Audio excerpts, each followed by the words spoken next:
تعالوا بقى نجرب التلات أطعمة الجداد من دوريتوس. هما يعني مش جداد قوي، هما كلهم بطعم الفلفل الحلو، بس تلات مستويات حرارة. في المستوى الأول والتاني والتالت. يعني مثلا المستوى الأول اسمه الحريف، أو مكتوب الحريف ودرجة الحرارة المستوى الأول. والمستوى التاني بقى اسمه الأشكيف، مكتوب هنا برضو درجة حرارة المستوى التاني. وتالت واحد بقى اسمه المخيف، درجة حرارة المستوى التالت. خلينا بقى نجربهم واحد واحد كده وربنا يستر. نبدأ بقى بأول واحد اسمه الحريف. اللون أحمر خالص غامق كده، واضح إن الشطة فيه قوية. خلينا ندوق بقى، بسم الله. غالبا يعني مفيش اي شطه تذكر، الطعم اللي باين فيه بس هو طعم الفلفل الحلو. فماشي، خلينا يعني نركنه كده على جنب وناخد المستوى التاني. المستوى التاني اسمه اشكيف. خلينا ندوق بقى، بسم الله.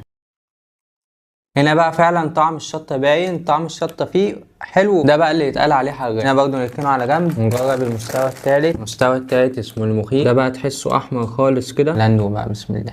بصراحه حاسه مش حراق قوي زي المستوى التاني، يعني حاسس ان المستوى التاني اعلى من المستوى التالت.